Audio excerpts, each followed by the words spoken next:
Hello guys, आपका वापस स्वागत है मेरे यूट्यूब चैनल में। जैसा कि आप में से कई लोगों को पता होगा कि मैंने लर्न डिजिटल मार्केटिंग की एक नई सीरीज शुरू की है। तो उसमें मैंने लास्ट वीडियो में बताया था कि डिजिटल मार्केटिंग में कितने मॉड्यूल हैं और आपको मैं क्या क्या चीजें सिखाने वाला हूं। तो उसी में मैंने बताया था कि डिजिटल मार्केटिंग 4 पिलर्स पे डिपेंड करती है। सो उसमें फर्स्ट पिलर था basic concept of marketing. So guys, digital marketing marketing का ही एक पार्ट है, इसलिए हमको मार्केटिंग के बेसिक कॉन्सेप्ट आना बहुत जरूरी है। इसलिए आज के इस वीडियो में मैं इसी को कवर करने वाला हूं। तो आइए चलते हैं स्क्रीन में, देखते हैं हम आज क्या क्या पढ़ने वाले हैं। तो जिसने मेरा लास्ट वीडियो नहीं देखा था तो उनके लिए मैं शॉर्ट में मॉड्यूल के बारे में बता देता हूं। अगर आपको वो वाला वीडियो देखना है तो ऊपर आई बटन में क्लिक करके आप देख सकते हैं। उनको मैं शॉर्ट में यहाँ बता दूं, मैं यहाँ 20+ मॉड्यूल कवर करने वाला हूँ। यहाँ आपको क्या क्या रिक्वायरमेंट है, आपको विलिंगनेस की रिक्वायरमेंट है, आपके पास लैपटॉप होना बहुत जरूरी है, आपके पास इंटरनेट होना बहुत जरूरी है, और आप मेरी वीडियो देखते समय नोटबुक और पेन के साथ बैठे, ताकि अगर मैं कोई इंपॉर्टेंट चीज बताऊं आप उसको कॉपी और पेन में नोट करते जाएं। हालांकि आप लैपटॉप में भी नोट कर सकते हैं, बट कॉपी पेन से सहूलियत मिलती है। So why digital marketing? तो जैसा कि मैंने इसको लास्ट वीडियो में बताया था, डिजिटल मार्केटिंग से आप अपने बिजनेस को ऑनलाइन ग्रो कर सकते हैं। आप अपने स्टार्टअप आइडिया को डिजिटली अप्लाई करके देख सकते हैं, वो भी कम पैसे में। आप अपनी वेबसाइट खुद बनाएं और अपने वेबसाइट के ऐड करके आप देख सकते हैं कि कितने कस्टमर आपको रीच कर रहे हैं। इससे आप क्या कर सकते हैं, कम पैसे में आप अपने स्टार्टअप को रन करके आपको उसका एबी टेस्टिंग भी कर सकते हैं। और आप अपनी एजेंसी खोल सकते हैं, आप अपनी डिजिटल मार्केटिंग एजेंसी खोल सकते हैं कि आप एसईओ का काम कर सकते हैं, एसएमएम का काम कर सकते हैं। तो आप इसमें अपना करियर परस्यू कर सकते हैं। जैसा कि इसमें काफी सारे करियर ऑप्शन है, जैसे फ्रीलांसर आप बन सकते हैं, आप ब्लॉगर बन सकते हैं, आप एक ग्राफिक डिजाइनर बन सकते हैं, वीडियो एडिटर बन सकते हैं, वेब डेवलपर बन सकते हैं, एड स्पेशलिस्ट बन सकते हैं। आप इसमें डिजिटल मार्केटिंग मैनेजर बन सकते हैं। यहाँ पे काफी सारी चीजें लिखी हुई हैं, आप पढ़ सकते हैं इसको। आप सोशल मीडिया मैनेजर बन सकते हैं, ऑनलाइन कंटेंट डेवलपर बन सकते हैं, वेब डिजाइनर बन सकते हैं, मोबाइल मार्केटिंग स्पेशलिस्ट बन सकते हैं, ईमेल मार्केटर बन सकते हैं, सर्च एक्सपर्ट बन सकते हैं। तो इसमें काफी सारे करियर ऑप्शन है। तो जैसा कि आप जान रहे होंगे कि आने वाला टाइम डिजिटल मार्केटिंग का ही होने वाला है, और सभी शॉप जो है अपने आसपास की सब डिजिटली ग्रो करने वाली हैं। तो इसमें तो करियर है, तो इसको आपको सीखना बहुत जरूरी है। और आपको अपना जो बिजनेस ग्रो करना उसके लिए भी बहुत जरूरी है कि आपको डिजिटल मार्केटिंग के नॉलेज होना बहुत जरूरी है। भले आप किसी और से भी करा रहे हो, पर आपको उसका नॉलेज होगा तो आप उससे अच्छे से काम करवा सकते हैं। So what is digital marketing? तो इसको मैंने लास्ट वीडियो में कवर किया था, आप उसमें देख सकते हैं। डिजिटल मार्केटिंग ऑनलाइन मार्केटिंग का ही एक उसको ऑनलाइन मार्केटिंग भी बोलते हैं। डिजिटल मार्केटिंग का एक दूसरा नाम है। तो डिजिटल मार्केटिंग दो वर्ड से बना है, डिजिटल एंड मार्केटिंग। तो जो मार्केटिंग आप इंटरनेट के थ्रू करते हैं उसको बोलते हैं डिजिटल मार्केटिंग। तो उसमें आगे चलते हैं। तो इसमें मैंने 4 पिलर्स के बारे में बताया था, जिसमें से पहला था बेसिक कॉन्सेप्ट ऑफ मार्केटिंग, जिसको आज के इस वीडियो में मैं कवर करने वाला हूँ। दूसरा था ग्राफिक डिजाइन, जिसको आने वाली वीडियो में कवर करूंगा, वीडियो एडिटिंग, वेब डेवलपमेंट। सो इन चारों पिलर्स का नॉलेज होना आपको बहुत जरूरी है, क्योंकि इन चारों पिलर्स के बिना डिजिटल मार्केटिंग अधूरी है। अगर आप किसी से भी मार्केटिंग का काम करवा रहे हैं या तो खुद कर रहे हैं, तब भी आपको इसके बारे में पता होना चाहिए। क्योंकि आप अगर किसी और से करवाते हैं तो आप इनके बारे में नहीं पता होगा, तो आपको कोई भी बेवकूफ बना सकता है, आप उससे काम अपना नहीं निकलवा पाएंगे। इसलिए आपको बेसिक बेसिक चीजें तो इनके बारे में पता होनी चाहिए। तो चलिए आगे बढ़ते हैं। तो इसमें हम पढ़ेंगे सर्च इंजन ऑप्टिमाइजेशन के बारे में, एसएमएम के बारे में, सोशल मीडिया मार्केटिंग बोलते हैं इसको, सर्च इंजन मार्केटिंग के बारे में। जिसको ब्रीफ में जानना है वो ऊपर आई बटन में देख सकते हैं। कंटेंट मार्केटिंग के बारे में जानेंगे। बल्क मार्केटिंग में हम पढ़ेंगे ईमेल मार्केटिंग के बारे में, बल्क एसएमएस के बारे में, बल्क कॉलिंग के बारे में, बल्क व्हाट्सएप के बारे में। फिर इसमें हम देखेंगे ब्लॉगिंग कैसे करते हैं, एफिलिएट मार्केटिंग कैसे करते हैं, इन्फ्लुएंसर मार्केटिंग क्या होती है, ई कॉमर्स बिजनेस कैसे ग्रो कर सकते हैं, हम ई कॉमर्स बिजनेस कैसे चला सकते हैं, अमेजोन में अपने प्रोडक्ट कैसे बेच सकते हैं, फ्लिपकार्ट में कैसे बेच सकते हैं, मीशो से कैसे हम अपने प्रोडक्ट को बेच सकते हैं, ड्रॉप शिपमेंट क्या होता है, हम कैसे कर सकते हैं, फ्रीलांसिंग क्या होती है, किस प्लेटफॉर्म की मदद से की जाती है। इन सभी के बारे में मैं आने वाली वीडियो में बताऊंगा। तो आगे चलते हैं। आज आज हम पढ़ेंगे बेसिक कॉन्सेप्ट ऑफ मार्केटिंग में। तो इसमें हम पढ़ने वाले हैं व्हाट इज मार्केटिंग। तो व्हाट इज मार्केटिंग मैंने इसमें बता रखा है फिलिप कॉटलर के हिसाब से, कि फिलिप कॉटलर ने कैसे मार्केटिंग को कैसे डिफाइन किया है। तो वीडियो में आगे बढ़ते हैं। फिर इसके बाद हम पढ़ेंगे, तो इसमें हम आगे पढ़ेंगे सेलिंग और मार्केटिंग में डिफरेंस के बारे में। तो काफी लोग मार्केटिंग को सेलिंग समझ लेते हैं, तो सेलिंग एक मार्केटिंग का छोटा सा पार्ट है। मैंने इसको आगे पूरा कवर किया है कि आप इसको देखें आगे वीडियो में। तो फिर इसके बाद हम पढ़ेंगे एवोल्यूशन ऑफ मार्केटिंग। तो एवोल्यूशन ऑफ मार्केटिंग, मार्केटिंग कहाँ से आई, उसके कितने मार्केटिंग कॉन्सेप्ट होते हैं, इसमें प्रोडक्ट कॉन्सेप्ट क्या होता है, प्रोडक्शन कॉन्सेप्ट क्या होता है, सेलिंग कॉन्सेप्ट क्या होता है, एक मार्केटिंग कॉन्सेप्ट क्या होता है, सोसाइटल मार्केटिंग कॉन्सेप्ट क्या होता है, इसके बारे में हम इसमें जानेंगे। फिर आगे हम जानेंगे व्हाट इज मार्केटेड, क्या क्या चीजें मार्केट की जा सकती है, गुड्स को बेचा जा सकता है, सर्विस को बेचा जा सकता है, इवेंट को बेचा जाता है, एक्सपीरियंस को बेचा जाता है। तो इसको हम आगे कवर करेंगे। फिर इसके बाद हम पढ़ेंगे नीड वांट डिमांड के बारे में, इसको हम कैसे अपने बिजनेस में अप्लाई कर सकते हैं, नीड वांट डिमांड होती क्या है, टाइप्स ऑफ नीड, कितने नीड के कितने टाइप होते हैं, क्या होती स्टेटेड नीड क्या होती है, रियल नीड क्या होती है, अनस्टेटेड नीड क्या होती है, सीक्रेट नीड क्या होती है। फिर आगे चलते हैं, हम फिर समझेंगे टाइप्स ऑफ डिमांड के बारे में, डिमांड कितने टाइप्स की होती है। फिर उसके बाद हम पढ़ेंगे टाइप्स ऑफ मार्केट के बारे में कि मार्केट कितने टाइप्स की होती है, बी टू बी मार्केट क्या होती है, ग्लोबल मार्केट क्या होती है, बी टू सी मार्केट क्या होती है। ये बेसिक चीजें आपको पता होना बहुत जरूरी है। फिर इसमें हम आगे पढ़ेंगे एसटीपी के बारे में, सेगमेंटेशन, टारगेटिंग एंड पोजिशनिंग के बारे में, कैसे अपनी ऑडियंस आप सेगमेंट कर सकते हैं, कैसे उनको टारगेट कर सकते हैं, कैसे उनके दिमाग में अपने प्रोडक्ट की पोजिशनिंग कर सकते हैं। फिर इसके बाद हम बढ़ेंगे आगे, समझेंगे 4 पीस के बारे में। 4 पीस में प्रोडक्ट, प्राइस, प्लेस, प्रमोशन आता है। फिर इसी में आज के नए कॉन्सेप्ट के अनुसार 7P आ गया है, तो 7P में 3P और ऐड हो जाते हैं, प्यूपिल, प्रोसेस एंड फिजिकल एविडेंस।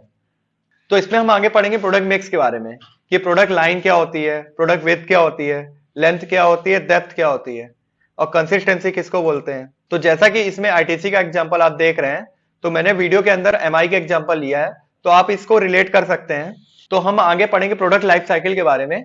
तो जैसा कि हमारी एक लाइफ साइकिल होती है, तो इस तरह एक प्रोडक्ट की भी लाइफ साइकिल होती है कि प्रोडक्ट पहले डेवलपमेंट फेज में होता है, फिर इंट्रोडक्शन स्टेज में होता है, फिर ग्रोथ में जाता है, मैच्योरिटी स्टेज में जाता है, फिर डिक्लाइन होने लगता है। तो हम इसको पूरा प्रॉपर समझेंगे। फिर ये question mark, star, cash cow, dog, ये क्या होता है, इसके बारे में समझेंगे कि बीसीजी मैट्रिक्स क्या होता है। फिर इसके बाद हम इसको प्रोडक्ट लाइफ साइकिल में अप्लाई करके देखेंगे कि इंट्रोडक्शन फेज को क्या बोल सकते हैं हम। जैसे ये ग्रोथ स्टेज में जैसे स्टार बना हुआ, तो ग्रोथ स्टेज में स्टार प्रोडक्ट होते हैं। तो कंपनी में किस किस फेज में कौन कौन से प्रोडक्ट है, इसको हम बीसीजी मैट्रिक्स और प्रोडक्ट लाइफ साइकिल की मदद से देखेंगे। फिर आगे हम पढ़ेंगे रेड ओशन और ब्लू ओशन के बारे में। तो आइए हम समझते हैं मार्केटिंग क्या होती है।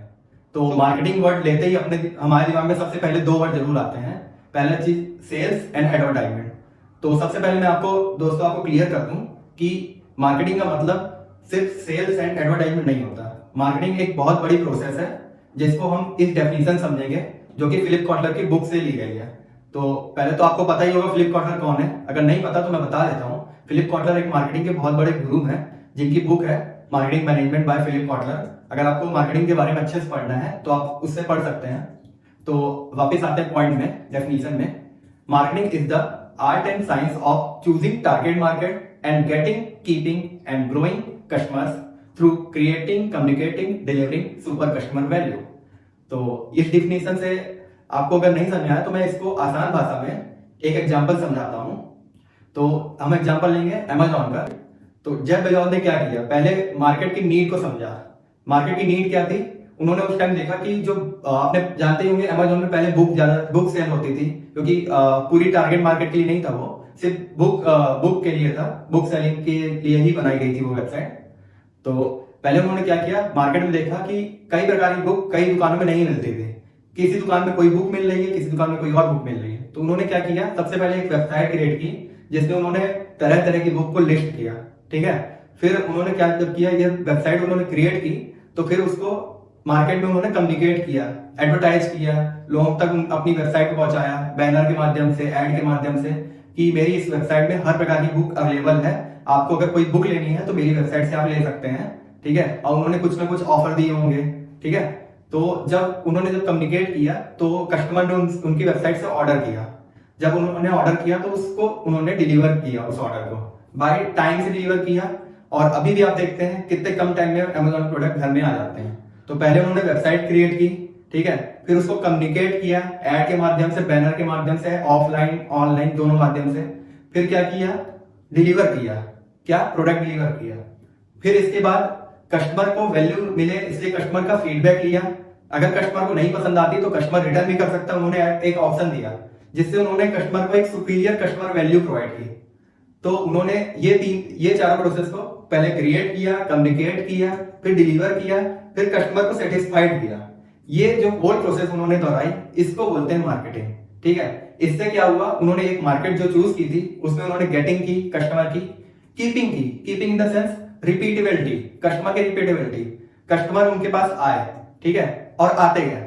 फिर उन्होंने कीपिंग के बाद ग्रोइंग कस्टमर, जब एक बार कस्टमर सेटिस्फाइड हो गया तो वो दूसरे कस्टमर को भी लाएगा, ठीक है। इस तरह इस डेफिनेशन को पूरी तरीके से अमेजॉन सेटिस्फाइड कर रहा है कि उन्होंने पहले मार्केट चूज किया, फिर कस्टमर गेटिंग की, फिर उसको कीपिंग किया, कीप करने के बाद ग्रो किया customer through creating, communicating, delivering super customers value. Okay, तो आप मार्केटिंग को अच्छे से समझ गए होंगे कि मार्केटिंग एक ऐसी टर्मिनोलॉजी है जो प्रोडक्ट बनने से पहले शुरू हो जाती है और प्रोडक्ट बिकने के बाद भी रहती है जब तक वो कस्टमर सेटिस्फाइड नहीं हो जाता। तो इस वीडियो में आपने जाना मार्केटिंग के बारे में।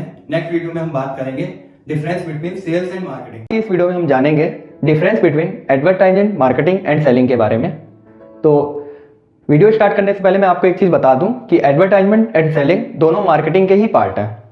तो मार्केटिंग एक बहुत बड़ी टर्म्स है। तो आते हैं मार्केटिंग में। मार्केटिंग में मेन 4 पीस होते हैं: product, price, place and promotion. Although आपने 7P के बारे में पढ़ रखा होगा, बट मेनली जो बेसिक है वो 4P के बारे में, ठीक है। तो आपके पास प्रोडक्ट होना चाहिए, उसका प्लेस डिफाइन होना चाहिए, उसका प्राइस होना चाहिए, उसका प्रमोशन होना चाहिए, ठीक है। तो ये जो प्रमोशन वाला पार्ट है उसको एडवर्टाइजमेंट में काउंट करते हैं, ठीक है। तो ये जो प्रमोशन कर रहे हैं किसी प्रोडक्ट या सर्विस का किसी कस्टमर या क्लाइंट के सामने, तो उसको हम बोलेंगे एडवर्टाइजमेंट। जैसे आपने काफ़ी जगह देखा होगा ऐड चलते हुए, फेसबुक में, यूट्यूब में, इंस्टाग्राम में और गूगल में। ऑल्दो ऑफलाइन में आपने ऐड देखी होगी, पेपर में ऐड देखी होगी, टीवी में ऐड देखी होगी और काफ़ी सारे होल्डिंग लगे होते हैं। तो ये सारी चीज़ें एडवर्टाइजमेंट है। इसमें हम क्या कर रहे हैं, प्रोडक्ट एंड सर्विस को कम्युनिकेट कर रहे हैं किसी कस्टमर या क्लाइंट के सामने। तो आगे बढ़ते हैं हम सेलिंग की तरफ। तो सेलिंग भी एडवर्टाइजमेंट की तरह मार्केटिंग का पार्ट है, बट सेलिंग में क्या है, हम किसी प्रोडक्ट एंड सर्विस को किसी क्लाइंट या कस्टमर को हम बेच रहे होते हैं और उससे हम कुछ अर्न कर रहे होते हैं, या तो हम उससे प्रॉफिट ले रहे होते हैं या तो उससे हम वॉल्यूम जनरेट कर रहे होते हैं, मतलब कुछ भी उससे हम अर्न कर रहे होते हैं अपनी प्रोडक्ट एंड सर्विस को सेल करके या बेच के, ठीक है। और सेलिंग में कंपनी की वैल्यू ज़्यादा इंपॉर्टेंट रखती है, बट मार्केटिंग में हमने पिछले वीडियो में समझा था कि कस्टमर को सेटिस्फेक्शन देना ज़्यादा इंपॉर्टेंट है हमारी चीज़ बेचने से। जबकि हमने मार्केटिंग में देखा था कि हम अपने ब्रांड के लिए हम कस्टमर से रिटर्न भी लेते थे, हम कस्टमर से रिलेशन बनाते थे। बट सेलिंग में क्या है, मेन फोकस किया जाता है प्रोडक्ट सेल करने में, प्रोडक्ट बेचने में। उसके लिए हम कोई भी टेक्निक का यूज कर सकते हैं, साम दाम दंड भेद, मतलब कैसे भी करके हमको वो प्रोडक्ट बेचना है। तो काफ़ी आपने सेलर्स देखे होंगे, काफ़ी सारे टेक्निक यूज करते हैं, डोर टू डोर आके आपको कुछ चीज़ बेचने की कोशिश करते हैं। काफ़ी बार वो चीज़ को चेपते भी हैं, चेपना इन द सेंस कि आपको जबरदस्ती पकड़ाने की कोशिश करते हैं। तो यहाँ पे सेलर अपना प्रॉफिट देखता है, कंपनी का प्रॉफिट देखता है। बट मार्केटिंग में ऐसा नहीं है। मार्केटिंग में क्या है कि कस्टमर का प्रॉफिट, कस्टमर का मेन सेटिस्फेक्शन देखा जाता है। ऑल्दो प्रॉफिट तो दोनों जगह देखा जाता है, बट मेनली जो फोकस किया जाता है कस्टमर के सेटिस्फाइड होने में, कस्टमर की नीड को सोल्यूशन करने में, जो कस्टमर का प्रॉब्लम है उसको सॉल्व करने में। बट सेलिंग में क्या हुआ कि हमने जो अपना हमारा जो प्रोडक्ट है या तो सर्विस है, हमने उसको सेल करने के लिए कोई भी तरीका लगाया। जैसे कि आपने काफ़ी सारी टेक्निक देखी होंगी कि only 3 seat available, hurry up now. तो ये क्या है, ये एक सेलिंग की टेक्निक है कि जो अर्जेंसी क्रिएट कर रही है, मतलब कितना अर्जेंसी क्रिएट कर रहे हैं जिससे स्पीड बढ़ रही सेलिंग में। तो एक इसको अर्जेंसी मार्केटिंग बोलते हैं। तो ये मार्केटिंग की टेक्निक है जो कि सेलिंग में यूज की जा रही है। काफ़ी सारे आपने देखा होगा कि क्रेडिट कार्ड सेल करते हैं, फ़ोन लगा के कॉल पे कस्टमर केयर लोग कॉल करके आपको कोई चीज़ लोन देने की कोशिश करते हैं। तो वो अपने प्रॉफिट की ज़्यादा सोचते हैं, कस्टमर की प्रॉफिट को ध्यान नहीं रखते हैं। बट यहाँ मेन फोकस जो होता है कंपनी और सेलर के प्रॉफिट में होता है, जबकि मार्केटिंग में मेन फोकस होता है कस्टमर की नीड पर और ब्रांड बनाने पे, कि जो कंपनी जो सेल कर रही है वो अपने आप को ब्रांड बनाए। तो काफ़ी बार आपने देखा होगा कि कस्टमर क्या बोलता है कि ये प्रोडक्ट मेरे को नहीं पसंद आया, या तो मेरे को आपका खाना पसंद नहीं आया। तो आपने जोमेटो में देखा होगा कि कई बार प्रोडक्ट उसका प्राइस रिटर्न हो जाता था, उसका जितना भी आपने खाने के लिए पे किया है तो वो कंपनी क्या करती थी, रिटर्न कर देती थी। ऐसा इसलिए करती थी क्योंकि कंपनी सोच रही है कि हमारी ब्रांड वैल्यू बढ़े, कस्टमर हमसे सेटिस्फाइड हो। ओके, काफ़ी आपने अमेजॉन में ऑर्डर किए होंगे तो उसमें रिटर्न का सर्विस रहती है, 7 डेज रिटर्न, 30 डेज रिटर्न। तो वो क्या कर रहे हैं, वो आपके दिमाग में एक प्लेसमेंट बना रहा है कि हम आपको सेटिस्फाइड करेंगे, आप हमसे कोई भी सर्विस लें। ऑल्दो सेलिंग में ऐसा नहीं होता। एक बार कोई चीज़ आपकी सेल हो गई है तो वो सेलिंग में काउंट हो जाती है, चाहे वो रिटर्न आए चाहे ना आए, सेलर को उससे मतलब नहीं है। ठीक है, जैसे आप कई बार आप ट्रेन में उतरते हैं, आपने कुछ चीज़ ली, जैसे कोई समोसा लिया, कुछ लिया, आपको नहीं पसंद आया तो आपने बोला कि ये बेकार है, आप मेरा पैसा रिफंड करो। बट आप देखते हैं कि कई बार वो लोग रिफंड नहीं करते हैं, ऑल्दो सेम टाइम में हम वो चीज़ खरीदे हैं और सेम टाइम में लौटा रहे हैं, पर वो रिफंड नहीं कर रहे होते हैं। ऐसा क्यों होता है? क्योंकि उनको रिलेशनशिप बिल्ड नहीं करना होता है। पर मार्केटिंग में हम क्या करते हैं, कस्टमर के साथ रिलेशनशिप बिल्ड करते हैं, कस्टमर के साथ लॉन्ग टर्म विजन के ऊपर सोचते हैं। पर सेलिंग एक शॉर्ट टर्म विजन प्रोसेस है। मैं सेलिंग को गलत नहीं बोल रहा हूँ, सेलिंग करने के काफ़ी सारे तरीके हैं। ऑल्दो हर टाइम में कुछ ना कुछ हम बेच ही रहे होते हैं, जैसे मैं अपने आइडियाज़ को बेच रहा हूँ आपकी तरफ, ठीक है, भले उसकी मैं कोई चार्ज नहीं ले रहा हूँ, बट मैं कुछ ना कुछ बेच रहा हूँ। आप भी कई बार आप अपनी बात को मनवाने के लिए आप कुछ ना कुछ चीज़ें बेच रहे होते हैं, बट उसमें आप अपने फायदे के बारे में ज़्यादा सोचते हैं, सामने वाले के फायदे के बारे में कम सोचते हैं। बट मार्केटिंग में क्या किया जाता है कि दोनों को एक लेवल तक सेटिस्फाइड किया जाता है कि सामने वाला सेटिस्फाइड हुआ कि नहीं। सेलिंग का जो रिजल्ट है प्रॉफिट या सेल वॉल्यूम जनरेट करना होता है, बट मार्केटिंग का जो रिजल्ट है अपना ब्रांड क्रिएट करना और कस्टमर को सेटिस्फाइड करना होता है, जिससे कि वो कस्टमर दोबारा उससे परचेस करे। और सेलिंग में मेन फोकस जो है कंपनी के ऊपर किया जाता है कि कंपनी में प्रॉफिट हो रहा है कि नहीं, कंपनी में सेल जनरेट हो रही कि नहीं।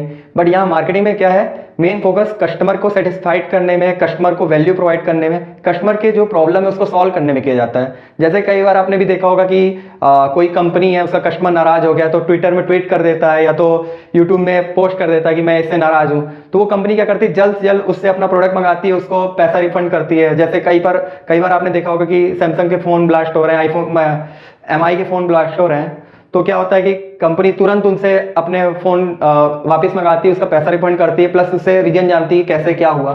तो यहाँ उसने क्या किया, वो पूरा सेटिस्फाइड कर रही है। और सेलिंग में ऑल्दो जब आप प्राइस डिफाइन करते हैं तो मार्केटिंग में मार्केट प्राइस डिफाइन करती है। किसी भी प्रोडक्ट का जो प्राइस होता है, जैसे आप शक्कर खरीदने जाते हैं तो उसका प्राइस जो है तो मार्केट डिफाइन करती है, ठीक है। बट यहाँ पे सेलिंग की बात करूं मैं, तो सेलिंग में क्या होता है, जो प्राइस है वो कंपनी और सेलर सेल कर रहा है वो डिफाइन करता है। जैसे कि आप कोई चीज़ आपने ट्रेन के पास खड़े हैं तो आपको कई बार वो प्रोडक्ट महंगा मिल जाता है क्योंकि अर्जेंसी ज़्यादा होती है, तो सेलिंग में अर्जेंसी क्रिएट करने से प्रॉफिट ज़्यादा होता है। ये चीज़ें जो है सेलिंग की टेक्निक होती हैं। तो यहाँ जो पूरा प्राइस डिफाइन होता है वो सेलर और कंपनी के पास होता है, ठीक है। और ऑल्दो आप सेलिंग और मार्केटिंग के डिफरेंस के बारे में काफ़ी कुछ समझ गए होंगे। अगर आपको कुछ प्रॉब्लम है तो आप नीचे कमेंट करके बता सकते हैं। और आज की इस वीडियो में हम जानेंगे एवोल्यूशन ऑफ मार्केटिंग कॉन्सेप्ट के बारे में। तो बात सन 1900 की है, जब तक मार्केट में कोई भी कॉन्सेप्ट इंट्रोड्यूस नहीं हुआ था, तब तक क्या हो रहा था कि कंपनीज अपने हिसाब से प्रोडक्ट बना रही थी और मार्केट में अवेलेबल करा रही थी, जिसको कस्टमर खरीद के कंज्यूम कर रहा था। तब तक तो ठीक था, ऐसे ही मार्केट में लेन देन चल रहा था। आगे क्या होता है कि मार्केट में एकदम से डिमांड बढ़ती है, तो क्या होता है कि पहले कंपनीज काफी कम थी, इंडस्ट्रीज काफी कम थे। तो उस टाइम पे 1903-1904 के आसपास कंपनीज ने एक कॉन्सेप्ट को इंट्रोड्यूस किया जिसका नाम है प्रोडक्शन कॉन्सेप्ट। प्रोडक्शन कॉन्सेप्ट के आ जाने से कंपनियां मास लेवल में अपना प्रोडक्ट को प्रोड्यूस करती थी, जिससे क्या करती थी, वो मार्केट की डिमांड को फुलफिल करती थी।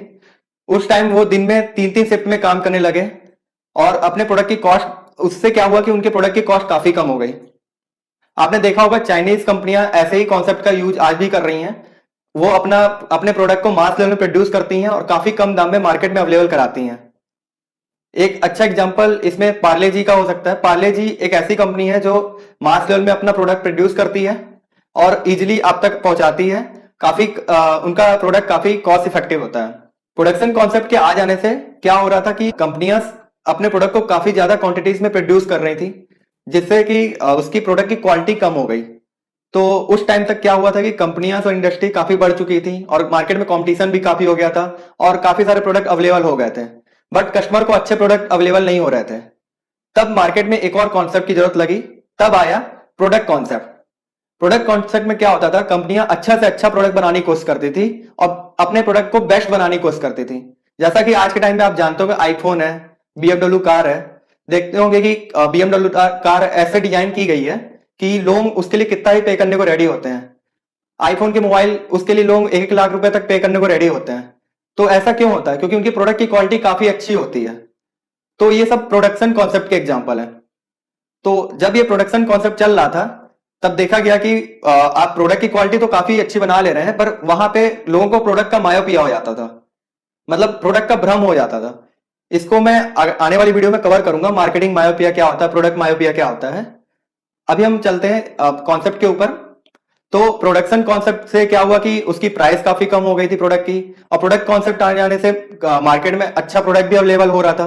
बट क्या हो रहा था कि कस्टमर प्रोडक्ट जल्दी ले नहीं रहे थे, उसको समझ नहीं रहे थे, हो रहा था कस्टमर और कंपनीज के बीच में काफी ज्यादा गैप आ रहे थे।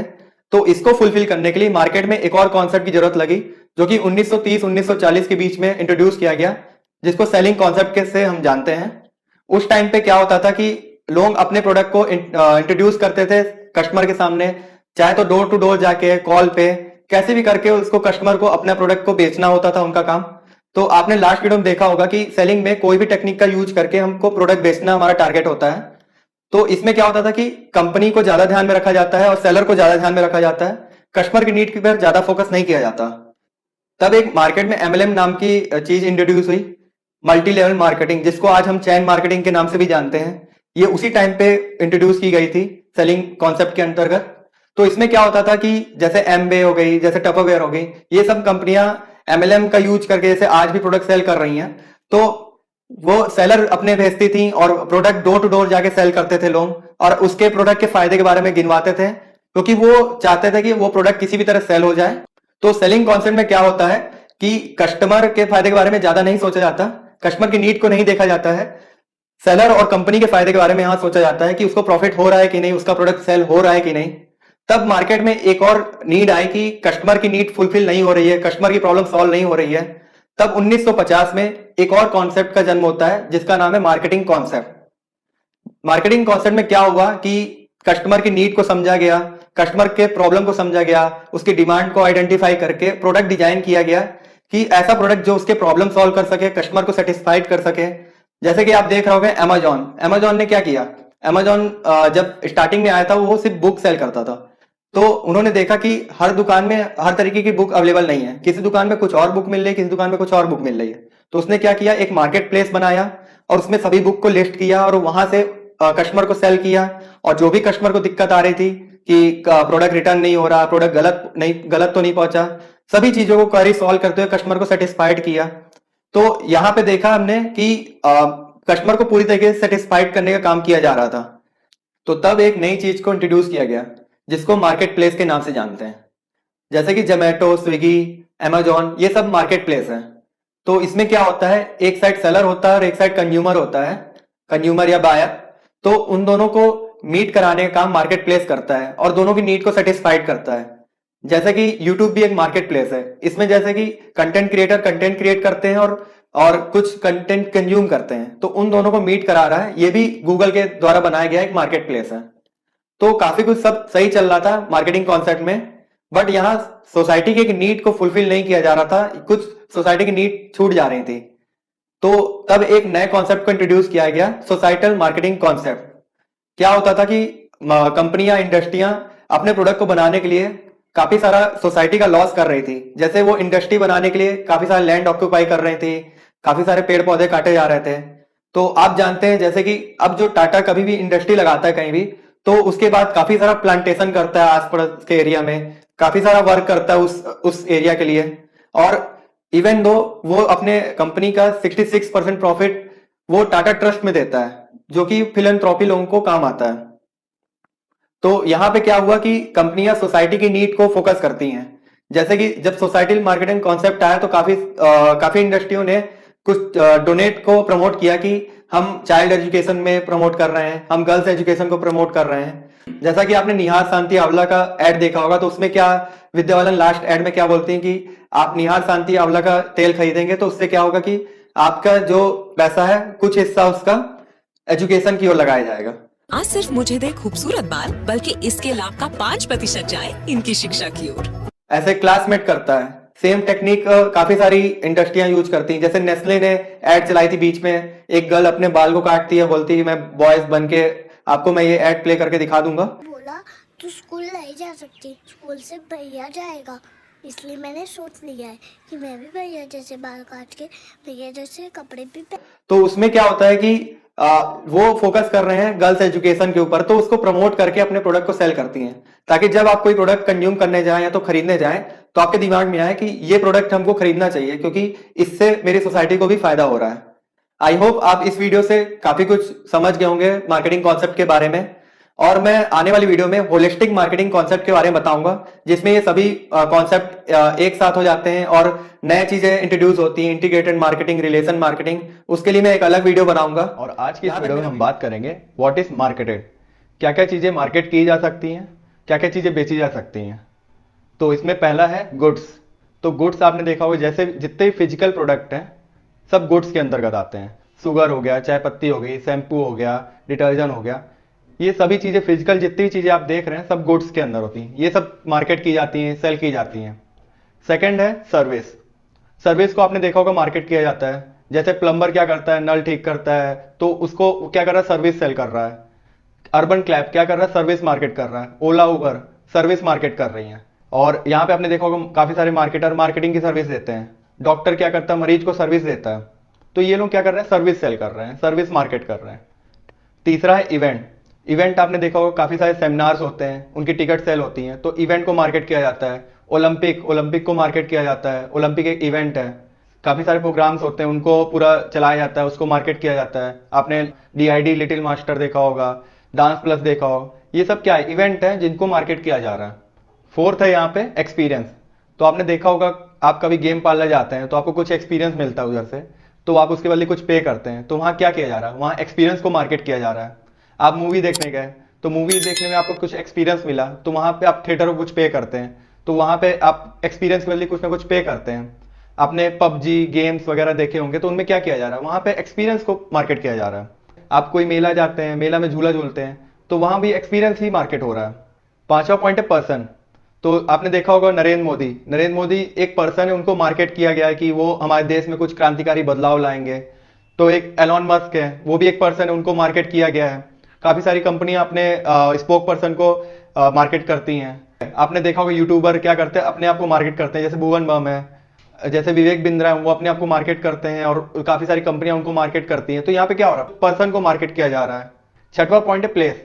प्लेस की भी मार्केटिंग होती है, प्लेस को ही मार्केट किया जाता है, उसको सेल किया जाता है। जैसे कि आप काफी सारे टूरिज्म प्लेस गए होंगे, स्टैच्यू ऑफ यूनिटी एक प्लेस है, ताजमहल एक प्लेस है, तो उनको क्या किया जा रहा है, वहां पे घुसने के लिए कुछ ना कुछ चार्ज लग रहा है, तो उसके लिए प्लेस को इस तरह मार्केट किया गया कि ये बहुत अच्छी जगह है, यहाँ पे आप आइए घूमिए, टूरिज्म के लिए वो बनाई गई हैं। तो काफी सारे तीर्थ स्थल है, केदारनाथ, बद्रीनाथ, ये सब प्लेस के अंतर्गत मार्केट किए जाते हैं। सातवां पॉइंट है प्रॉपर्टी। आपने देखा होगा काफी सारी जमीनें सेल होती हैं, मॉल सेल होते हैं, तो ये क्या हो रहा है, प्रॉपर्टी सेल हो रही है।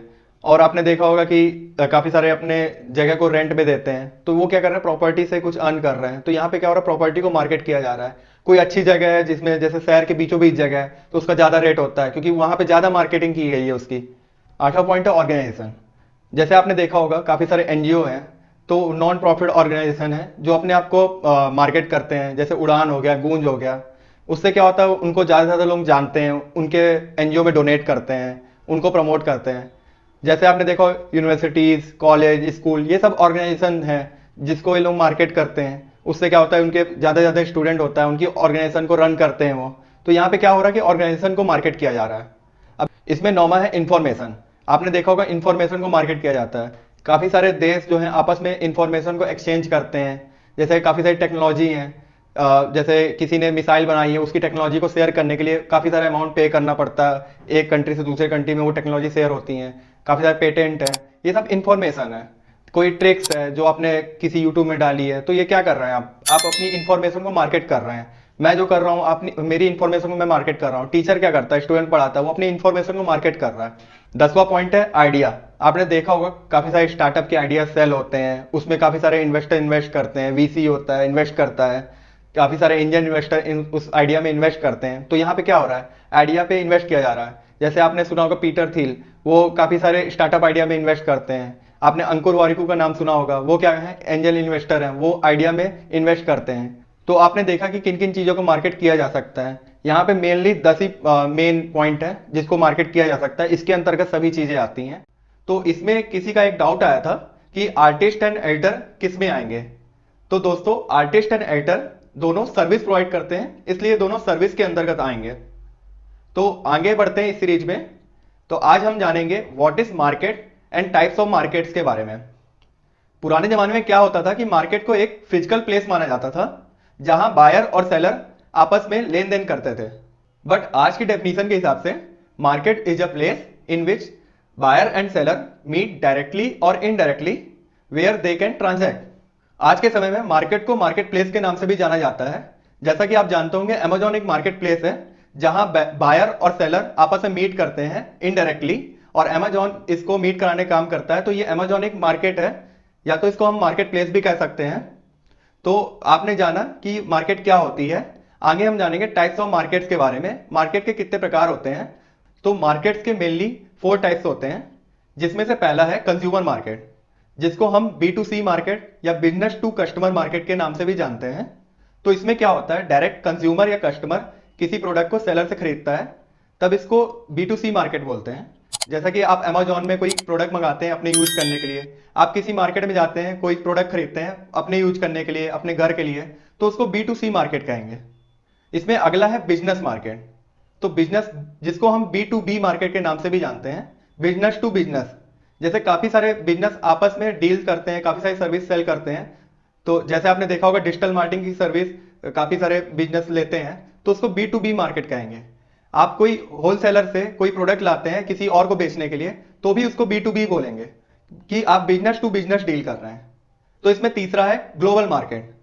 जब आप B2C और B2B मार्केट का यूज करके आप अपनी कंट्री से बाहर सेल करते हैं, ग्लोबली सेल करते हैं, तो उसको ग्लोबल मार्केट कहा जाता है। जैसा कि आपने देखा होगा काफी सारी कंट्रीज आपस में एक्सचेंज करती हैं, एक्सपोर्ट इंपोर्ट करती हैं, तो उसको ग्लोबल मार्केट कहा जाता है। आपने कोई प्रोडक्ट सेल किया, वो आपने सेल किया बाहर इंडिया से अमेरिका में, तो उसको ग्लोबल मार्केट कहेंगे। तो चौथा है non profit and government market. तो आपने देखा होगा काफी सारे एनजीओस वर्क करते हैं, वो अपने प्रॉफिट के लिए काम नहीं करते हैं, वो क्या करते हैं एक सोसाइटी को डेवलप करने के लिए काम करते हैं। तो ये सभी नॉन प्रॉफिट मार्केट के अंतर्गत आएंगे। और इसमें ही एक गवर्नमेंट मार्केट है, जिसमें क्या होता है कि आप कई बार आप कोई प्रोडक्ट खरीदते हैं तो उसमें GST पे करते हैं, और आप पेट्रोल भरवाते हैं उसमें टैक्स पे करते हैं। तो ये गवर्नमेंट इस टैक्स को लेती है, और इससे क्या होता है वो कंट्री में डेवलपमेंट का काम करती है। तो ये गवर्नमेंट नॉन प्रॉफिट के अंतर्गत आएगी, क्योंकि वो अपने प्रॉफिट के लिए काम नहीं कर रही है, वो एक कंट्री के डेवलपमेंट के लिए काम कर रही है, कंट्री के प्रॉफिट के लिए काम कर रही है।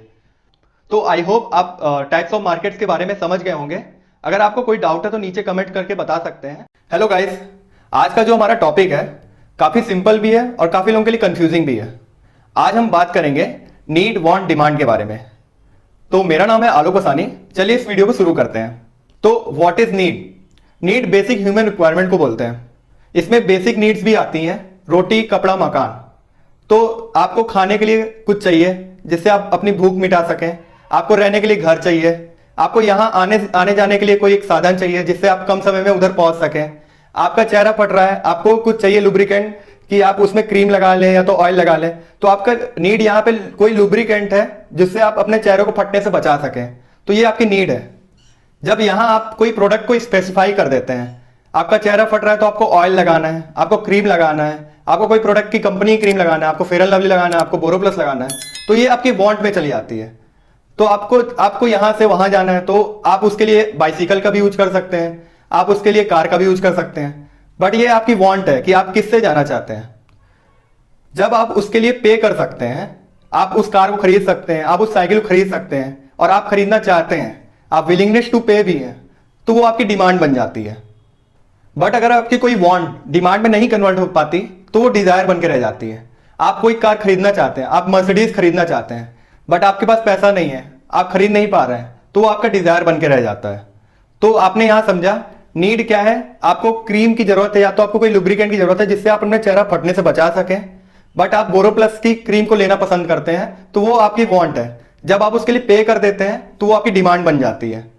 बट यहाँ पे काफी लोग कंफ्यूज हो जाते हैं जब बोलते हैं कि नीड क्रिएट की जा सकती है। काफी लोग जियो का एग्जांपल देते हैं कि जियो ने मार्केट में नीड क्रिएट की है, बट मैं आपको बता दूं मार्केटर नीड क्रिएट नहीं कर सकते। मार्केटर नीड आइडेंटिफाई कर सकते हैं और वांट को इन्फ्लुएंस कर सकते हैं, क्योंकि मार्केट में डेटा की नीड तो ऑलरेडी थी, तभी तो वो आया। उन्होंने समझा कि यहाँ डेटा की नीड रिक्वायरमेंट है, तो उन्होंने क्या किया, आपकी वांट बनाई, आपको फ्री में डिस्ट्रीब्यूट करके आपकी वांट को बढ़ाया, जिससे क्या हुआ आज आप जियो का यूज कर रहे हैं। तो उन्होंने नीड नहीं बनाई।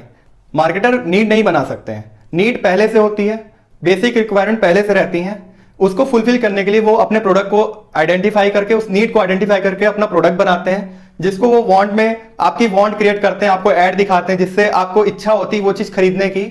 तो वो इन्फ्लुएंस कर रहे हैं आपको अपने प्रोडक्ट के प्रति, चाहे तो वो फ्री में देख के, चाहे ऐड दिखा के, चाहे कैसे भी। तो आई होप आप नीड वांट डिमांड को अच्छे से समझ गए होंगे। अगली वीडियो में हम बात करेंगे टाइप्स ऑफ नीड के बारे में। नीड कितने प्रकार की होती है? बेसिकली नीड के 5 टाइप्स होते हैं, जिसमें से पहला है स्टेटेड नीड। स्टेटेड नीड मतलब आप कहीं जाते हैं शोरूम में, कहीं सेलर के पास, आप कुछ डिमांड करते हो उससे अपनी, तो आप अपनी नीड को डिफाइन करते हैं, उसको एक स्टेटमेंट देते हैं। जैसे आपको कोई मोबाइल चाहिए तो आप क्या बोलते हैं, मेरे को 15 से 20 हजार तक का मोबाइल चाहिए। तो आपने उसको कुछ बोला कि 15 से 20 हजार तक का मेरे को एक मोबाइल चाहिए, तो ये आपकी स्टेटेड नीड कहलाएगी। अब सेकंड है रियल नीड। रियल नीड इसमें क्या है कि आपको एक मोबाइल चाहिए जो जिससे आप बात कर सकें, आप फोटो ले सकें, तो ये आपकी एक रियल नीड है। आपको एक मीडियम रेंज का एक मोबाइल चाहिए। थर्ड है अनस्टेटेड नीड। अनस्टेटेड यानी अनकही नीड्स। जैसे कि आप मोबाइल लेने गए थे तो आपने मोबाइल परचेस किया, तो आपको चार्जर साथ में मिलता है, आपको ईयरफोन साथ में मिलता है, तो ये आपने कहा नहीं था, ये आपको उसके साथ मिला। आजकल क्या हो रहा है कि जैसे एप्पल जैसे मोबाइल आपको चार्जर नहीं दे रहे हैं, तो आपकी अनस्टेटेड नीड को वो फुलफिल नहीं कर रहे हैं, जिससे हमको बुरा लगता है, हम सेटिस्फाइड नहीं होते हैं। इसमें फोर्थ है डिलाइट नीड। डिलाइट नीड यानी आप किसी दुकानदार से कोई मोबाइल लेने जा रहे हैं, तो वो दुकानदार क्या करता है, आपको मोबाइल में टेम्पर्ड लगा के दे देता है अपनी तरफ से। वो अपनी तरफ से क्या करता है, कवर लगा के दे देता है, तो उससे क्या होता है, आपको अच्छा लगता है, तो आपकी डिलाइट नीड फुलफिल हो जाती है, तो यहाँ पे आप मोर सेटिस्फाइड हो जाते हैं।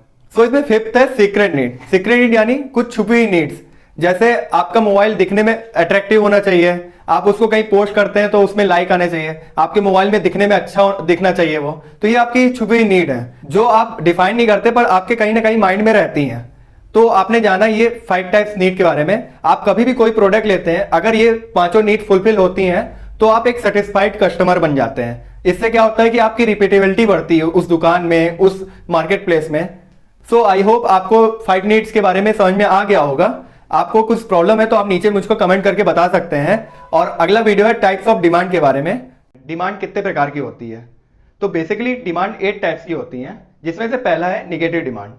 निगेटिव डिमांड इसमें क्या होता है, जब कोई कंज्यूमर किसी प्रोडक्ट को डिसलाइक करता है और उसको अवॉइड करने के लिए पे करता है, तो उसको निगेटिव डिमांड कहते हैं। इसका सबसे अच्छा एग्जांपल यूट्यूब। जैसे आप यूट्यूब में काफी सारे ऐड देखते हैं और आप उस ऐड को देख देख के इरिटेट हो जाते हैं, तो क्या होता है कि आप उसके लिए, उसको हटाने के लिए यूट्यूब को पेमेंट करते हैं। तो ये एक निगेटिव डिमांड का एग्जांपल है। और इसमें क्या हो सकता है कि आप किसी गेमिंग ऐप या तो किसी ऐप में गए हैं, तो बार बार उसमें ऐड आ रही है, तो ऐप्स क्या बोलते हैं कि आप इसका प्रीमियम वर्जन ले लो तो ऐड नहीं आएगी, उसको ऐड को अवॉइड कर लीजिए। तो उन्होंने क्या किया, एक निगेटिव डिमांड क्रिएट की उधर। इसमें सेकंड है नॉन एग्जिस्टिंग डिमांड। मतलब इसका कि उस प्रोडक्ट या सर्विस की मार्केट में कोई भी डिमांड एग्जिस्ट नहीं करती हो, तो उसको बोलते हैं नॉन एग्जिस्टिंग डिमांड। उसमें क्या होता है, कंपनियां अपने प्रोडक्ट को बनाती हैं और उसकी डिमांड बाद में क्रिएट करती हैं। जैसे कि फेसबुक के केस में, फेसबुक अभी मेटावर्स बना रहा है, तो उसमें क्या हो रहा है कि वो एक वर्चुअल रियलिटी की दुनिया बना रहा है। अभी उसकी कोई डिमांड भी नहीं है, बट वो बना के फिर उसकी डिमांड क्रिएट करेगा। तो ये एक नॉन एग्जिस्टिंग डिमांड का एग्जाम्पल है। थर्ड है इसमें latent demand. Latent demand consumer की ऐसी डिमांड जिसका कोई भी प्रोडक्ट अभी तक मार्केट में एग्जिस्ट ना करता हो। तो इसमें आपकी क्या लेटेंट डिमांड है जिसका कोई भी प्रोडक्ट अभी तक मार्केट में नहीं आया है, आप मुझे कमेंट करके बता सकते हैं कि आपकी लेटेंट डिमांड क्या है।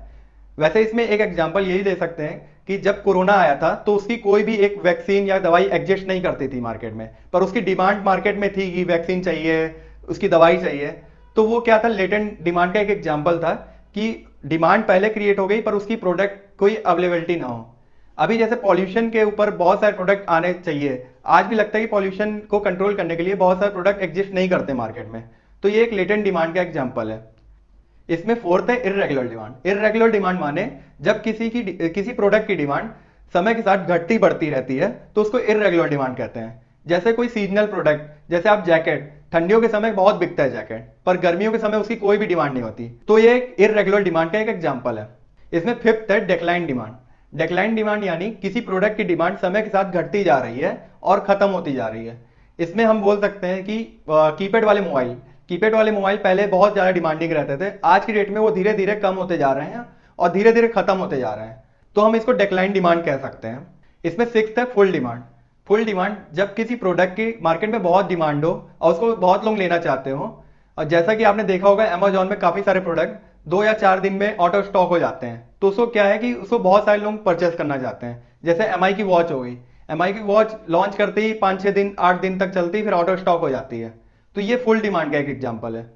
इसमें सातवां है overfull demand. Overfull demand full demand का भी एक लेवल ऊपर है। इसमें क्या होता है, जब कंपनियां कोई प्रोडक्ट बनाती हैं और मार्केट में इतनी डिमांड है कि उनको फुलफिल नहीं कर पाती है। जैसे कई बार आपने देखा होगा एमआई के मोबाइल लॉन्च होते हैं, तो जब अमेजोन में लॉन्च होते ही 1-2 घंटे के अंदर वो ऑटो स्टॉक हो जाते हैं। तो वहां क्या हो रहा है, उस मोबाइल की ओवरफुल डिमांड है। तो यहाँ पे क्या हो रहा है, उस प्रोडक्ट की इतनी डिमांड हो गई कि कंपनियां उसको फुलफिल नहीं कर पा रही हैं। इसमें आठवां है अनहोलसम डिमांड।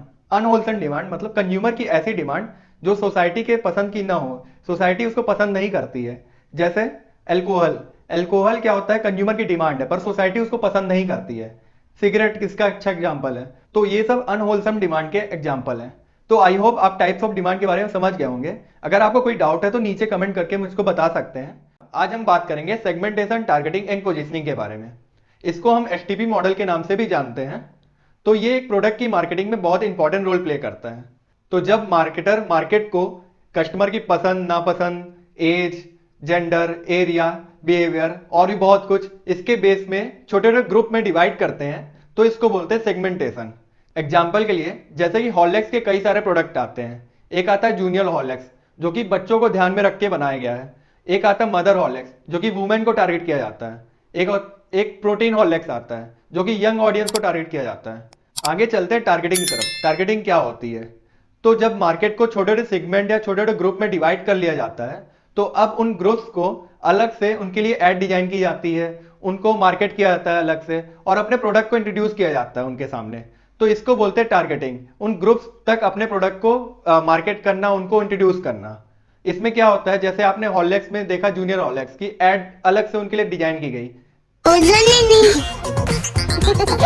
खाना अधूरा तो पोषण भी अधूरा ना, इसीलिए जूनियर हॉर्लिक्स जो रोज के खाने के साथ पोषण पूरा करने में मदद करे, ताकि तोजो को मिले A to Z पोषण। तो आपने इसमें देखा कि इसको बच्चों को टारगेट करते हुए उसको एड डिजाइन की गई है। मदर्स हॉर्लिक्स, खास पोषण प्रेगनेंसी में।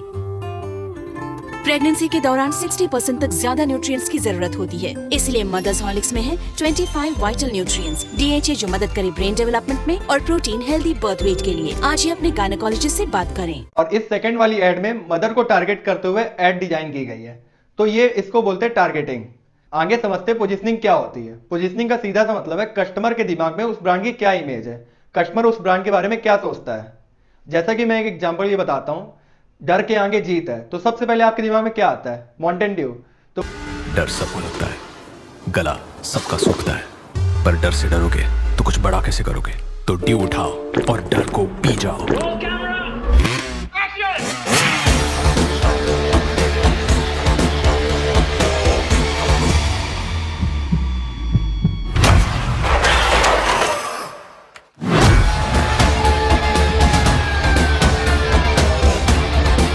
माउंटेन ड्यू, डर के आगे जीत है। तो जैसे आपने हर घूंट में स्वैग है, तो आपके दिमाग में क्या आया, हर रॉन्ग को राइट बना दे, ऑसम का टैग है, तू कहे तुझको भी पिला दे, हर घूंट में स्वैग है। तो ये चीज है पोजीशनिंग। जैसे कई लोग नहीं जानते होंगे, पेप्सी और माउंटेन ड्यू एक ही कंपनी ओन करती है जिसका नाम है पेप्सिको। ये एक ही कंपनी के दोनों अलग अलग ब्रांड है। तो जैसे आपने देखा कि पेप्सी और माउंटेन ड्यू दो अलग अलग सेगमेंट के प्रोडक्ट हैं जिसको अलग अलग एड से टारगेट किया जाता है और दिमाग में पोजीशन बनाई गई है, डर के आगे जीत है, तो दिमाग में आता है कि माउंटेन ड्यू। तो आई होप आप सेगमेंटेशन, टारगेटिंग एंड पोजीशनिंग के बारे में समझ गए होंगे। अगर आपको कुछ डाउट है तो नीचे कमेंट करके मेरे को बता सकते हैं। इस वीडियो में हम जानेंगे 4 P's के बारे में, product, price, place and promotion के बारे में। तो चलिए इस वीडियो को शुरू करते हैं। तो प्रोडक्ट के अंदर आता है कि प्रोडक्ट की डिजाइन कैसी है, प्रोडक्ट की क्या वैरायटी है, कितने कलर वेरिएशन है, प्रोडक्ट के अंदर क्या फीचर है, प्रोडक्ट की क्वालिटी कैसी है, प्रोडक्ट की पैकेजिंग कैसी की गई है, प्रोडक्ट की साइज क्या है, क्वांटिटी क्या है, प्रोडक्ट की में कितनी वारंटी मिल रही है, कौन से ब्रांड का प्रोडक्ट है। तो ये सब आता है प्रोडक्ट के अंदर। तो आगे बढ़ते हैं प्राइस की तरफ। तो प्राइस में आता है प्रोडक्ट का लिस्ट प्राइस क्या है, प्रोडक्ट में क्या डिस्काउंट है, क्या अलाउंस मिल रहे हैं, क्या क्रेडिट है, कितने टर्म्स कंडीशन है उसमें पेमेंट के, पेमेंट कैसे हो रही है, उसका पीरियड क्या है। तो ये सब आता है प्राइस के अंदर। इसमें थर्ड है प्रमोशन। प्रमोशन में आता है प्रोडक्ट की एडवर्टाइजमेंट, पीआर जिसको पब्लिक रिलेशन भी बोलते हैं, सेल्स प्रमोशन में कूपन कोड्स आते हैं, आपने देखा होगा कई साइट में कूपन कोड लगे होते हैं, ऑफर्स वगैरह, ये प्रमोशन के अंतर्गत आता है। आप डायरेक्ट मार्केटिंग के थ्रू भी आप प्रमोशन कर सकते हैं। इसमें फोर्थ है प्लेस में आता है कि लोकेशन, किस लोकेशन में वो प्रोडक्ट बिक रहा है, क्या उसके चैनल्स हैं, कितनी उसकी कवरेज है, उसका ट्रांसपोर्टेशन कैसा है, तो ये सब प्लेस के अंतर्गत आता है। इन चारों चीजों को मैं एक एग्जांपल से बताता हूं। जैसे हम प्रोडक्ट के लिए एक मोबाइल लेते हैं तो उसमें प्रोडक्ट में क्या क्या आता है कि उसकी पैकेजिंग कैसे की गई है, उसका डिजाइन क्या है, उसमें क्या फीचर्स है, उस मोबाइल में कितने जीबी रैम है, क्या स्पेसिफिकेशन है, तो ये सब आता है प्रोडक्ट के अंतर्गत। फिर इसमें अगला आता है प्राइस, वो किस प्राइस में मिल रहा है, उसमें कितने ऑफर्स हैं, उसमें ईएमआई है कि नहीं है, क्या पेमेंट का टर्म्स है, कितने दिन बाद आपको पेमेंट देनी है कि आपको तुरंत पेमेंट करनी है, तो ये सब प्राइस के अंतर्गत आता है। फिर इसमें आता है प्रमोशन, आपने उस मोबाइल को कहीं ना कहीं ऐड देखी होगी, उस मोबाइल के बारे में कहीं ना कहीं पढ़ा होगा, कहीं ना कहीं यूट्यूब में आपने किसी की वीडियो देखी होगी, ये सब चीजें आती है प्रमोशन के अंतर्गत। फिर आता है लास्ट प्लेस, आप उस मोबाइल को अमेजोन से ले रहे हैं, फ्लिपकार्ट से ले रहे हैं, या तो आप कोई लोकल शॉप से ले रहे हैं, वो शॉप आपकी मार्केट में है कि आपके घर के बगल में है, तो ये सब चीजें प्लेस के अंतर्गत आती है। अमेजोन भी एक मार्केट प्लेस है, मैंने पहले बताया था आपको। तो आई होप आप 4 पीस के बारे में समझ गए होंगे। अगर आपको कोई डाउट है तो नीचे मुझको कमेंट करके बता सकते हैं। जैसा कि लास्ट वीडियो में हमने जाना था 4 पीस के बारे में, product, price, place and promotion के बारे में। तो देखा जाए तो ये प्रोडक्ट इंडस्ट्री के लिए बहुत इंपॉर्टेंट रोल प्ले करता है। जैसे आप कोई भी बड़ी से बड़ी प्रोडक्ट इंडस्ट्री उठा लें, एप्पल, तो वो 4 पीस को आज भी फॉलो करते हैं और ये बहुत इंपॉर्टेंट रोल प्ले करता है। तो आप अगर प्रोडक्ट इंडस्ट्री में है तो आप इसको इंप्लीमेंट कर सकते हैं। बट जब हम सर्विस इंडस्ट्री में आते हैं तो इसी में 3 पीस और ऐड हो जाते हैं, जिसको हम 7 पीस बोलते हैं। तो वो 3 पीस है प्यूपिल, प्रोसेस एंड फिजिकल एविडेंस। तो बात करते हैं प्रोसेस की। किसी भी इंडस्ट्री या सर्विस एरिया में प्री डिफाइंड प्रोसेसेस होते हैं। जैसे कि आप बैंक जाते हैं तो उसमें आपको खाता खुलवाना है, तो आप उस अकाउंट को खुलवाने की जो प्रोसेस होती है वो सेम होती है। आप इवन दो प्रोडक्ट इंडस्ट्री में अगर देखते हैं आप, तो कोक में देखिए, कोक को बनाने की एक प्रोसेस प्री डिफाइंड की गई है। आप मैकडोनल्ड में जाते हैं तो हर मैकडोनल्ड के आउटलेट में सेम तरीके का बर्गर मिलता है।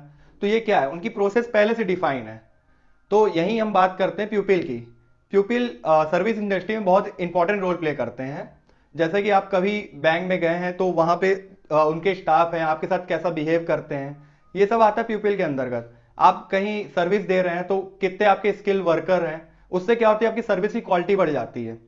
जैसे आपने सुना होगा मनीष मल्होत्रा का लहंगा बहुत महंगा बिकता है, तो वो क्यों बिक रहा है, क्योंकि वो प्यूपिल की वैल्यू के कारण, उसकी स्किल के कारण। ऐसे कोई फोटोग्राफर अगर कैमरे से फोटो खींचता है, अगर कोई प्रोफेशनल फोटोग्राफर जिसका नाम ही है, तो वो अगर फोटो खींचता है तो उसकी वैल्यू, उस सर्विस की वैल्यू काफी गुना बढ़ जाती है। तो आगे हम जानते हैं फिजिकल एविडेंस के बारे में। तो फिजिकल एविडेंस को हम एक चीज समझते हैं, जैसे कि आप किसी रेस्टोरेंट में जाते हैं तो वहाँ का एटमॉस्फेयर कैसा है, वहाँ एसी लगी कि नहीं लगी है, वहाँ टेबल कुर्सी कैसी हैं, वहाँ का इंटीरियर कैसा है, तो वो उसके होने के कारण उस सर्विस का रेट में भी इफेक्ट पड़ता है। तो ये सब होता है फिजिकल एविडेंस। तो एक और एग्जांपल से हम इस चीज को समझते हैं। जैसा कि आजकल शादियों का सीजन चल रहा है, तो आप जाते हैं किसी कैमरामैन के पास, आप उससे बोलते हैं कि मेरे को फोटो शूट करवाना है, तो वो हैवी कैमरा लेके आता है, हैवी लेंसेस लेके आता है, अपने साथ 2-3 लोगों को लेके आता है, कैमरा के स्टैंड लेके आता है, तो अपने साथ 2-3 लाइटें लेके आता है। तो वो क्या है, वो फिजिकल चीजें हैं जो उसकी सर्विस को डिफाइन कर रही है, उसकी सर्विस को वैल्यू कर रही हैं। तो ये यहाँ पे फिजिकल एविडेंस का काम ये कर रही हैं। तो आई होप आप 7 पीस के बारे में इस वीडियो समझ गए होंगे। तो आगे आने वाली वीडियो में मैं आपको ये बताऊंगा कि आप इनका यूज करके अपने बिजनेस को कैसे ग्रो कर सकते हैं, इसको कैसे अपने बिजनेस में इंप्लीमेंट कर सकते हैं। उसमें मैं 1-2 बिजनेस के एग्जांपल बताऊंगा कि कैसे उन्होंने अपने बिजनेस को कैसे ग्रो किया इसको इंप्लीमेंट करके। जैसा कि हमने लास्ट वीडियो में जाना था 7P के बारे में, जिसमें 4P तो पुराने वाले कॉमन थे, उसमें 3P और ऐड हो गए थे, जो था प्यूपिल, प्रोसेस एंड फिजिकल एविडेंस। तो इन्हीं सबके कॉम्बिनेशन को बोलते हैं हम मार्केटिंग मिक्स। इसी में हम आगे पढ़ेंगे प्रोडक्ट मिक्स के बारे में। प्रोडक्ट मिक्स क्या होता है और इसका यूज करके कैसे कंपनी अपने प्रोडक्ट को कैटेगराइज करती हैं। तो इसमें हम सबसे पहले समझेंगे प्रोडक्ट लाइन क्या होती है। तो प्रोडक्ट लाइन मतलब कि कंपनी कितने सेगमेंट में अपने प्रोडक्ट सेल कर रही है। इसको हम एक एग्जांपल समझेंगे।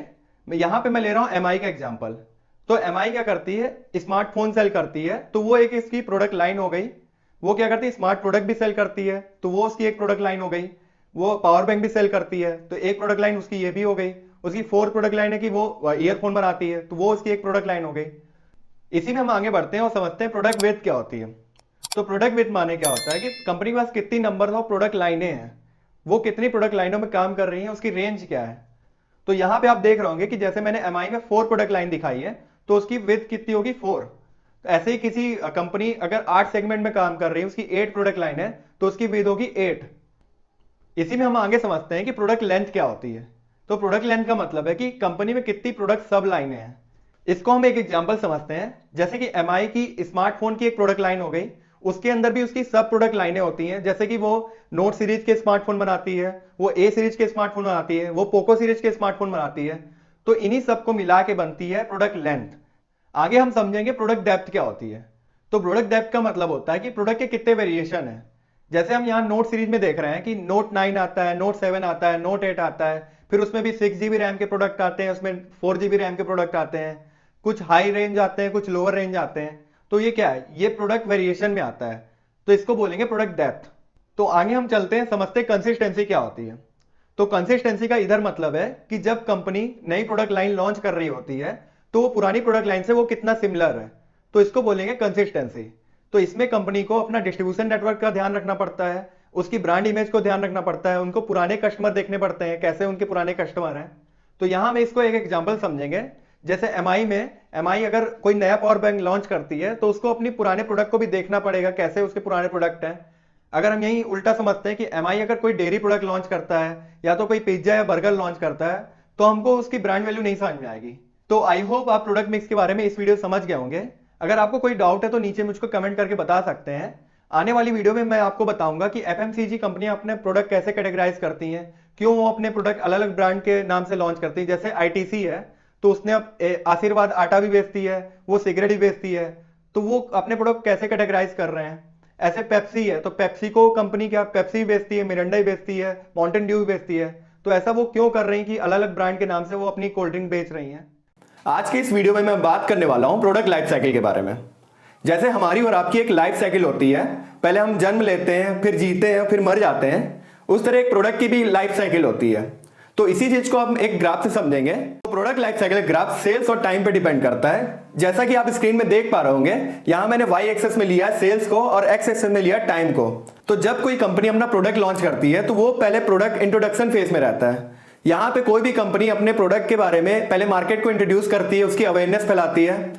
तो जैसा कि आप स्क्रीन में देख पा रहे होंगे, यहाँ पे ग्राफ थोड़ा निगेटिव चालू हो रहा है। तो निगेटिव चालू होने के कारण ये है कि प्रोडक्ट में खर्चे चालू हो गए हैं और उसकी सेल अभी स्टार्ट नहीं हुई है। तो धीरे धीरे जब उसका इंट्रोड्यूस हो जाता है मार्केट में, उसकी अवेयरनेस बढ़ती है तो उसमें सेल बढ़ने लगती है। उसके बाद आती है प्रोडक्ट की ग्रोथ स्टेज। ग्रोथ स्टेज में क्या होता है, समय के साथ उस प्रोडक्ट की सेल बढ़ने लगती है, ग्राफ एक्सपोनेंशियली हो जाता है, जिसको डॉक्टर विवेक बिंद्रा ने एक नाम दिया है जे कर्व का। तो इसके बाद आती है प्रोडक्ट की मैच्योरिटी स्टेज। यहाँ पे प्रोडक्ट की सेल कांस्टेंट होने लगती है समय के साथ। अगर यहाँ पे कोई कंपनी अपने प्रोडक्ट में कुछ चेंजेस नहीं लाती है और कोई इंप्रूवमेंट नहीं करती है तो उसके बाद चालू हो जाता है उसका डिक्लाइन फेज। तो वहां से उस प्रोडक्ट की सेल डाउन होने लगती है और वो प्रोडक्ट खत्म होने लगता है। तो यहाँ पे हम एक एग्जांपल से इसको समझेंगे। तो यहाँ पे मैं लूंगा नोकिया का एग्जांपल। तो नोकिया ने जब अपना कीपैड मोबाइल लॉन्च किया था तो उसको मार्केट में उसकी अवेयरनेस फैलाई, उसको मार्केट में लॉन्च किया, तो धीरे धीरे उसकी सेल बढ़ी, उसकी सेल काफी बढ़ने लग गई समय के साथ। अब वो धीरे धीरे वो मैच्योरिटी स्टेज में जाने लगा। अब उसको यहाँ पे अपने मोबाइल में इंप्रूवमेंट करने की जरूरत थी, उसमें कुछ नया लाने की जरूरत थी, बट उसने इसमें इंप्रूवमेंट नहीं किया और वो धीरे धीरे वो डिक्लाइन हो गया। तो अब आप जानते होंगे बहुत कम ही नोकिया के मोबाइल आपको मार्केट में देखने मिलते हैं। तो आई होप आप इस एग्जांपल से प्रोडक्ट लाइफ साइकिल को समझ गए होंगे। अगर आपको कोई डाउट है तो मुझको नीचे कमेंट करके बता सकते हैं। आज के इस वीडियो में हम बात करेंगे बीसीजी मैट्रिक्स के बारे में। इसको हम बॉस्टन मैट्रिक्स या प्रोडक्ट पोर्टफोलियो के नाम से भी जानते हैं। इसको बॉस्टन कंसल्टिंग ग्रुप ने 1970 में इंट्रोड्यूस किया था। तो जैसा कि हम जानते हैं किसी भी कंपनी में बहुत सारी प्रोडक्ट लाइनें होती हैं, तो इस मैट्रिक्स की मदद से हम ये पता लगाते हैं कि कंपनी को किस प्रोडक्ट लाइन में अपना रिसोर्सेज और मनी को इन्वेस्ट करना चाहिए। तो आज हम एग्जांपल लेने वाले हैं गूगल का। तो गूगल के माध्यम से आप अपनी कंपनी के बारे में सोचिए कि आपको कहां अपने रिसोर्सेज और मनी को इन्वेस्ट करना चाहिए। Basically BCG matrix market share और मार्केट ग्रोथ के बीच का ग्राफ है।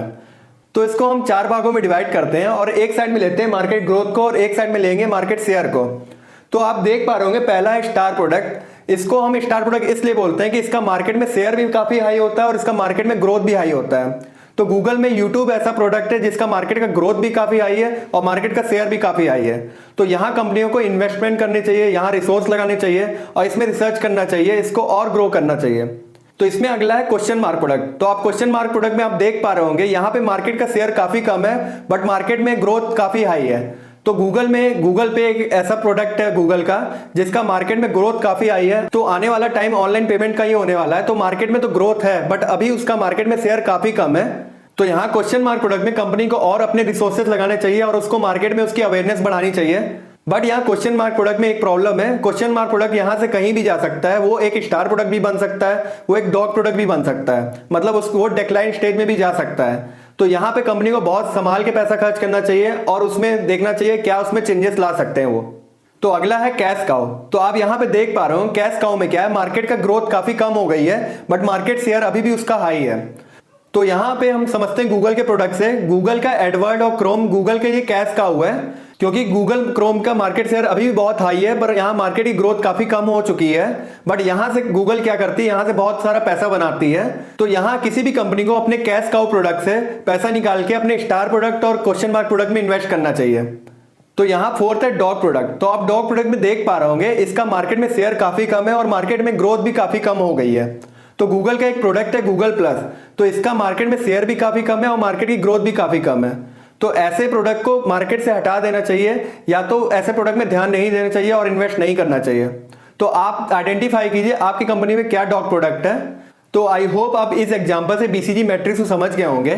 तो आप अपनी कंपनी में इसको अप्लाई करें और जाने आपका कौन सा प्रोडक्ट कैश काउ है और कौन सा प्रोडक्ट आपका स्टार है।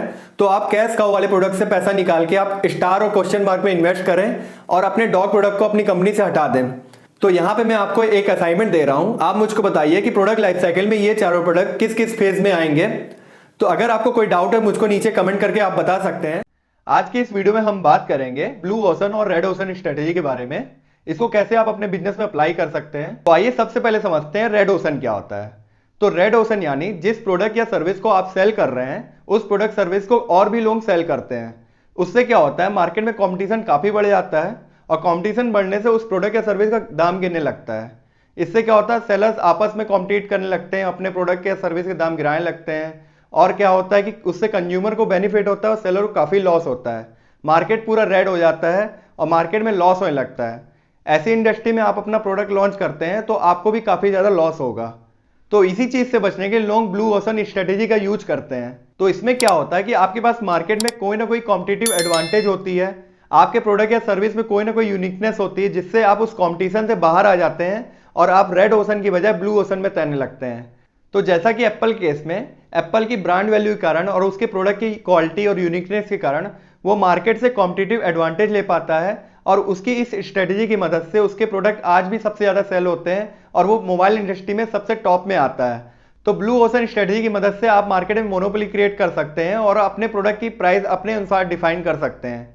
सो इन शॉर्ट में रेड ओशन यानी मार्केट में बहुत ज्यादा कंपटीशन है जिससे मार्केट के प्राइस काफी गिर गए हैं और मार्केट पूरा रेड हो रखा है। आपको वहां देखना पड़ेगा, वहां कंपटीशन से बाहर आने के लिए आपको कोई ना कोई कॉम्पिटिटिव एडवांटेज लेना पड़ेगा जिससे आप उस चीज से बाहर आके आप ब्लू ओशन में आ जाएं जहां कोई भी कंपटीशन नहीं है, जहां बहुत कम कंपटीशन है। इसकी मदद से आप अपने बिजनेस को ग्रो कर सकते हैं और अपने प्रोडक्ट की प्राइस और सर्विस की प्राइस अपने आप डिफाइन कर सकते हैं। सो आई होप आप रेड ओशन और ब्लू ओशन को समझ गए होंगे। आप इसको अपने बिजनेस में अप्लाई करें और देखें आप अपने प्रोडक्ट में क्या यूनिकनेस ला सकते हैं जिससे कि आप कंपटीशन में कॉम्पिटिटिव एडवांटेज लेके आप ब्लू ओशन में आ जाएं और अपने प्रोडक्ट या सर्विस को ग्रो करें और अपने बिजनेस को और भी ज्यादा ग्रो करें। सो आई होप आप इस वीडियो से बेसिक कॉन्सेप्ट ऑफ मार्केटिंग के बारे में समझ गए होंगे। आपको अगर कोई डाउट है तो मुझको नीचे कमेंट करके पूछ सकते हैं। तो आने वाली वीडियो में मैं सेकंड पिलर के बारे में बताऊंगा जो कि है ग्राफिक डिजाइनिंग। तो उसमें मैं फोटोशॉप के बारे में आपको बताने वाला हूं और आपको मैं डिफरेंट वेबसाइट के बारे में बताऊंगा जिससे आप वहां जाके आप अपनी डिजाइन कर सकते हैं फ्री में। तो मेरे साथ जुड़े रहने के लिए मेरे चैनल को सब्सक्राइब कर सकते हैं। Thank you for watching this video. Have a good day.